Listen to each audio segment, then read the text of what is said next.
시청자 여러분 안녕하십니까? VOA 모닝 뉴스 시작합니다.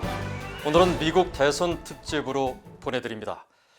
미국의 46대 대통령 선거가 종료됐지만 승부처인 경합주 상황이 시시각각으로 변하고 개표가 지연되면서 어떤 후보도 승리를 확정하지 못하는 상황이 이어지고 있습니다. 새벽까지는 도널드 트럼프 대통령이 일부 경합주에서 우위를 보였지만 우편 투표 개표가 합쳐지면서 바이든 전 부통령이 맹렬하게 추격해 지금은 바이든 후보의 당선 가능성이 더 높아지고 있습니다. 함지아 기자가 먼저 보도합니다. 공화당의 도널드 트럼프 대통령과 민주당의 바이든 전 부통령은 미국 동부 시간으로 4일 오전 10시 현재 개표 상황에서 접전을 벌이고 있습니다.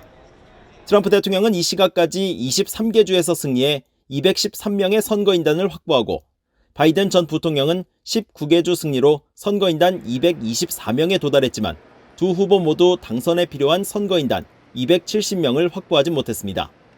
그런데 트럼프 대통령이 플로리다 등 경합주 6곳 가운데 상당 지역에서 승리하거나 앞서면서 전체적으로 우위를 보였던 새벽과 달리 오전에 접어들면서 바이든 전 부통령이 격차를 좁히면서 상황이 크게 달라지고 있습니다. 바이든 전 부통령은 북부 경합주인 쇠락한 제조업 공업지대, 이른바 러스트벨트의 위스콘신과 미시간주에서 역전을 하면서 각 주별 경우의 수를 따져봐야 하는 상황을 만들어냈습니다. 만약 바이든 전 부통령이 지금과 같은 우위를 유지한다면 최종 승리는 바이든 전 부통령에게 돌아가며 특히 조지아주 등 트럼프 대통령의 우세주를 추가 탈환할 경우에는 이보다 당선 확정이 더 앞당겨집니다. 반면 트럼프 대통령 입장에선 위스콘신과 미시간 등을 다시 되찾아오거나 현재 바이든 전 부통령이 앞서고 있는 애리조나와 네바다를 이기고 최대 접전지로 꼽혔던 펜실베니아까지 지켜내야 당선권에 머물 수 있는 상황입니다.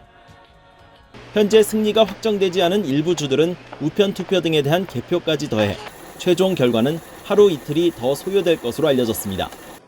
앞서 바이든 전 부통령은 우편 투표 등의 개표가 더딜 수 있다며 지지자들에게 끝까지 지켜봐야 한다고 강조했습니다. We believe we're on track to win this election.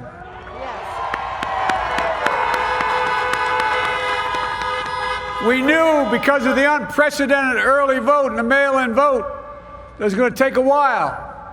We're going to have to be patient until the hard work of tallying the votes is finished. And it ain't over till every vote is counted, every ballot is counted. 반면 트럼프 대통령은 가족과 지지자들이 모인 새벽 백악관에서 사실상 승리를 선언했습니다. And we were getting ready for a big celebration. We were winning everything. The results tonight have been phenomenal. We won states that we weren't expected to win. Florida, we didn't win it. We won it by a lot. 트럼프 대통령은 특히 선거일 후 우편 투표 개표를 문제 삼으면서 법적 대응을 시사해 대선 후 강한 후폭풍을 예고했습니다. VOA 뉴스 함지아입니다. 이런 상황에서 두 후보는 서로 연설에 나서 승리를 자신했습니다. 도널드 트럼프 대통령은 특히 경합주 승리를 자신하며 사실상 재선 승리를 주장했고 조 바이든 전 부통령은 승리로 가는 여정에 있다며 지켜보자고 말했습니다. 안수영 기자입니다. 도널드 트럼프 대통령은 자정을 넘긴 시간 이미 트위터를 통해 큰 승리를 선언했습니다. 이후 새벽 2시 반쯤 지지자들이 모인 백악관에서 유권자 수백만 명이 투표를 해줬고 모든 것들이 잘 이루어지고 있다면서 결과가 경이롭다고 말했습니다. The citizens of this country have come out in record numbers. This is a record. There's never been anything like it. To support our incredible movement. 트럼프 대통령은 그러면서 경합주인 플로리다주를 비롯해 오하이오, 텍사스에서도 이겼고 조지아 승리도 분명하다면서 바이든 후보가 따라잡을 수는 없다고 주장했습니다. 또 펜실베니아에서도 큰 격차로 이기고 있다면서 사실상 승리를 선언했습니다. 이어 선거일 이후 우편 투표 개표를 중단시키겠다는 뜻을 밝히면서 새벽 4시 이후 어떤 개표 결과도 추가되는 것을 원치 않는다고 말했습니다. This is a major fraud in our nation. We want the law to be used in a proper manner. So we'll be going to the U.S. Supreme Court. We want all voting to stop. 민주당의 조 바이든 전 부통령은 트럼프 대통령의 회견에 앞서 진행한 연설에서 승리를 자신하고 긴 여정이 될 것이라면서 우편 투표 개표 등 끝까지 지켜보자고 밝혔습니다. We believe we're on track to win this election.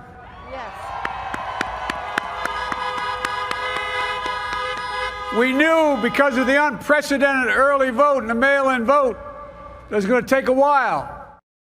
바이든 후보는 또 애리조나주 승리를 강조하면서 4년 전 트럼프 대통령에게 큰 승리를 안겨준 러스트벨트 지역 개표 결과를 기대했습니다. We're confident about Arizona. That's a turnaround. We also just called it for Minnesota. And we're feeling real good about Wisconsin and Michigan.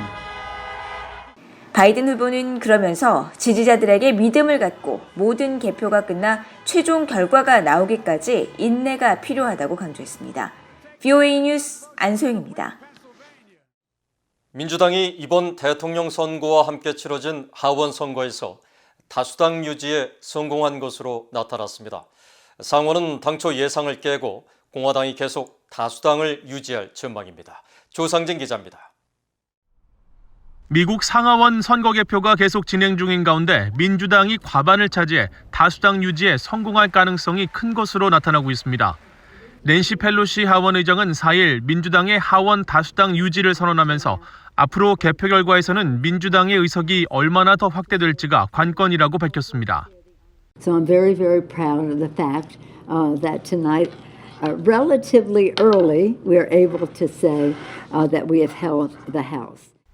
하원은 이번 선거에서 2년 임기의 하원 의원 전원을 다시 선출했는데 민주당은 지난 2018년 하원 선거에서 추가로 40석을 확보하면서 현재 하원 435석 가운데 233석을 차지하고 있습니다. 공화당도 이번 선거에서 상원 다수당 지위를 유지할 것으로 관측되고 있습니다. 켄터키주가 지역구인 미치 매코넬 공화당 상원 대표는 7선에 성공했고 트럼프 대통령의 최측근인 공화당의 린지 그레이엄 상원 의원도 지역구인 사우스캐롤라이나주에서 수성에 성공했습니다.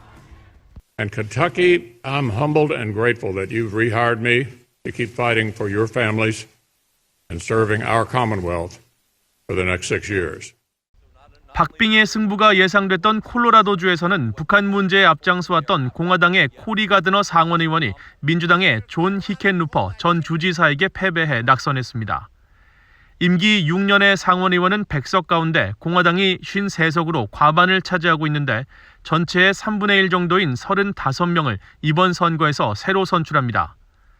당초 여론조사에서는 공화당의 다수당 수성이 쉽지 않을 것으로 전망됐지만 현재까지 개표 상황으로는 공화당이 근소하게 민주당 의석수를 앞설 것으로 관측되고 있습니다. 한편 이번 선거에서 한국계 미국인 앤디 김 민주당 하원 의원은 76% 개표가 완료된 뉴저지 3선거구에서 55%의 득표율로 공화당의 데이비드 릭터 후보를 따돌리고 승리를 확정해 재선에 성공했습니다. 또 워싱턴주 10선거구에 출마한 한국계 미국인 여성 민주당의 메릴린 스트링랜드 후보는 56% 개표 완료 상황에서 58.3%의 득표율로 선두를 유지하고 있습니다. 2018년 선거에서 아쉽게 패배한 공화당의 영김 후보는 88% 개표가 완료된 캘리포니아주 39선거구에서 1,200여 표 차이로 접전을 벌이고 있으며 역시 캘리포니아주 연방 하원의원에 도전한 공화당의 미셸 스틸박 후보와 민주당의 데이비드 김 후보는 당선 가능성이 낮은 것으로 관측되고 있습니다. VOA 뉴스 조상진입니다. 앞서 전해드렸듯이 현재 선거 개표가 계속 진행되는 가운데 4년 전 대선에 이어 또다시 여론조사 기관과 언론들의 관측이 크게 빗나간 것으로 나타났습니다. 개표가 84% 완료된 4일 현재 조 바이든 후보는 전국 49.9%의 득표율로 도널드 트럼프 대통령을 불과 1.3%포인트 차로 앞서고 있습니다. 하지만 미국 정치 분석 매체 리얼 클리어 펄러틱스가 투표일인 3일 직전까지 각종 여론조사를 취합한 결과를 보면 바이든 전 부통령은 전국 지지율에서 트럼프 대통령을 7.2%포인트 차로 앞설 것으로 예측됐었습니다. 또 선거 예측 사이트인 538도 전국 평균에서 바이든 전 부통령이 8.6%포인트 차 안팎으로 트럼프 대통령에 크게 앞서는 것으로 예상했었습니다. 두 후보의 실제 득표율은 전국 득표율뿐 아니라 주요 경합주에서도 큰 차이를 보여 지난 대선에 이어 올해도 여론조사와 출구조사 신뢰도에 대한 지적이 나올 것으로 예상됩니다. 해리 해리스 주한 미국 대사가 미국 대통령 선거를 맞아 게시한 영상 메시지에서 민주주의의 우수성과 미한동맹의 중요성을 강조했습니다. 해리스 대사는 4일 주한 미국 대사관이 공개한 영상을 통해 미국 대통령 선거일을 맞아 미국의 민주주의 실행을 보게 돼 기쁘다며 선거 결과에 상관없이 미국의 지도자는 미한동맹을 중시하고 향후 굳건한 관계 유지를 위해 힘을 합칠 준비가 돼 있다고 강조했습니다. 이어 미한 양국은 셀 수 없는 수많은 분야에서 깊은 관계를 맺고 있다며 군사, 경제, 민주주의에 대한 헌신 등 다양한 가치로 긴밀히 연결돼 있다고 말했습니다. 이어 한국은 미국의 가장 중요한 우방이자 친구 가운데 하나라며 양국 간 강력한 양자 관계는 앞으로도 계속 지속될 것으로 확신한다고 밝혔습니다. 미국 재무부가 제재 대상과 고가의 미술품 거래 행위를 금지하는 내용의 주의보를 발령하고 북한 만수대 창작사를 주요 사례로 명시했습니다.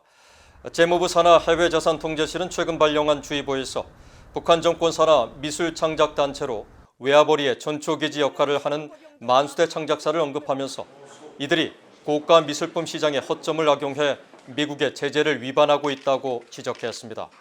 또 북한 정권이 해외 국가의 동상을 제작하거나 미술품 수출을 통해 미화 수천만 달러를 벌어들인 것으로 추정하고 특히 지난 3월 유엔 안보리 전문가 패널 보고서를 인용해 유엔 대북 제재 위반인 만수대 창작사 작품이 중국 베이징과 홍콩의 미술관에 전시된 사실을 지적했습니다. 재무부는 미국의 제재 대상인 북한 등과 같은 테러 지원 불량 국가들과 고가의 미술품 거래를 통해 현금과 가상화폐 등 자산을 교환해 제재를 회피하는 경우 제재 위반 사실을 인지하지 못했다고 해도 반드시 책임을 물을 것이라고 경고했습니다. 미국 대선 특집으로 보내드린 VOA 모닝뉴스 여기서 마칩니다. 시청해주신 여러분 고맙습니다.